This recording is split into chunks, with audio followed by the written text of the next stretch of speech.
हरे कृष्णा। राधे राधे दोस्तों। कार्तिक मास व्रत कथा महात्म का ये तीसरा अध्याय है, जिसमें कार्तिक मास के तीसरे अध्याय में सत्यभामा श्री कृष्ण जी से पूछती है कि कार्तिक मास की सब मासों में श्रेष्ठ क्यों है, सब मासों में कार्तिक मास ही आपको अधिक प्रिय क्यों है। इसका वर्णन भगवान श्री कृष्ण उन्हें सुनाते हैं। यह विस्तार से आप सुनिए। कृष्ण जी कहते हैं, हे प्रिय, तुमने मुझसे बहुत अच्छी बात पूछी है। इस विषय में महाराज वेन के पुत्र पृथु और नारद का संवाद कहता हूँ, उसे एकाग्र मन से सुनो। इसी प्रकार एक समय में नारद जी से राजा पृथु ने प्रश्न किया था और सर्वज्ञ नारद जी ने पृथु को कार्तिक मास की महिमा बताई थी।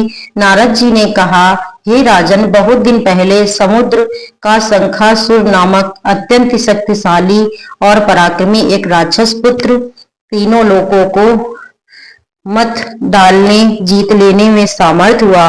उस शंखासुर ने स्वर्गलोक में रहने वाले देवताओं को जीतकर और इंद्रादि 10 लोकपालों के अधिकारों को छीन लिया। उससे डरकर समस्त देवगण स्वर्ण पर्वत की कंदराओं में अपनी स्त्री तथा कुटुंब के साथ उसका अवरोधन करते हुए बहुत दिनों तक वहां रहे।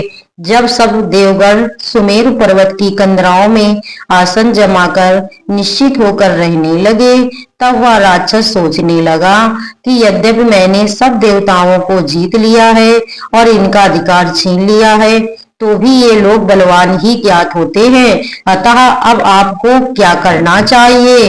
क्या मुझे ज्ञात हुआ है कि ये सब देवता वेद मंत्रों से बलवान हो रहे हैं, उनके वेदों को हर लेने से स्वतः बलहीन हो जाएंगे। नारद जी ने कहा, ऐसा मानकर शंखासुर विष्णु भगवान को सोते देख सत्यलोक में स्वयं उत्पन्न समस्त वेदों को चुरा लाया। जिस समय वह वेदों को चुरा रहा था, उसी समय बीजों के साथ यज्ञ मंत्र उसके डर से जल में छिप गए। शंखासुर भी वेद मंत्रों और बीज मंत्रों को खोजता हुआ समुद्र के भीतर घूमने लगा, किंतु वह राक्षस उन वेद मंत्रों को एक स्थान पर कहीं भी नहीं पा सका। इसी समय ब्रह्मा जी भी सब देवताओं के साथ पूजन सामग्री और उपहार लेकर वैकुंठ लोक में विष्णु भगवान की शरण में पहुंचे। श्री विष्णु भगवान को निद्रा में जगाने के लिए गाने बजाने तथा धूप गंधादिकों से बारंबार उनका पूजन करने लगे। उन लोगों की इस आराधना से प्रसन्न होकर विष्णु भगवान जाग उठे। उस समय देवताओं ने हजारों सूर्य के तेज के समान देदीप्यमान विष्णु भगवान को देखा।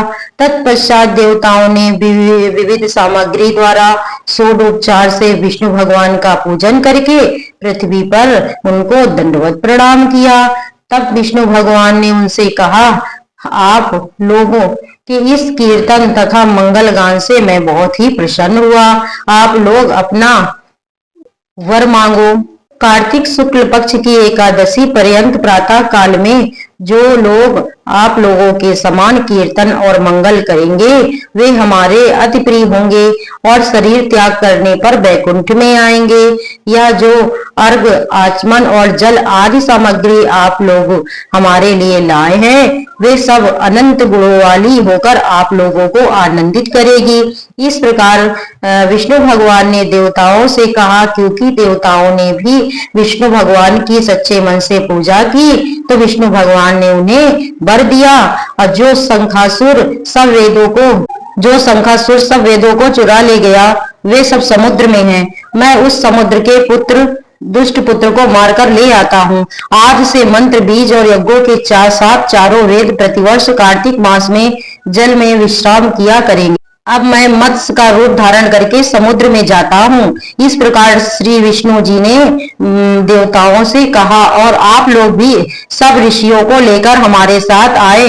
इस लोक के जो प्राणी कार्तिक में नित्य प्रातः काल में स्नान करेंगे और यज्ञादि में स्नान के पूर्ण फल से भागी होंगे, जो कार्तिक में स्नान और व्रत किया करेंगे, हे इंद्र, उनको तुम मेरे लोक में पहुंचाया करना। हे देवेंद्र, मेरी आज्ञा से उन प्राणियों को सब आपत्तियों से बचाते रहना।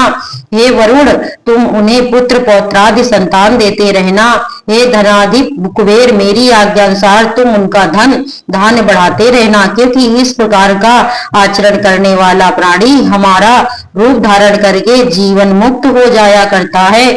जन्म से लेकर मरण पर्यंत विधि पूर्वक जिसने यह उत्तम व्रत कर लिया वह आप लोगों का भी पूजनीय है। आप लोगों ने मुझे कार्तिक शुक्ल एकादशी तिथि को जगाया है, इसी से यह एकादशी बहुत ही श्रेष्ठ है और हमको बड़ी प्रिय है।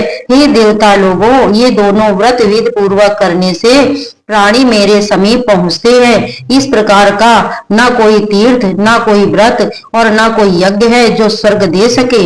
इस प्रकार श्री कृष्ण ने सत्यभामा जी को यह कथा बड़े प्रेम से सुनाई और दोस्तों आप लोग भी सुने और प्लीज लाइक और सब्सक्राइब अवश्य करें, क्योंकि दोस्तों आपके सपोर्ट की मुझे बहुत जरूरत है।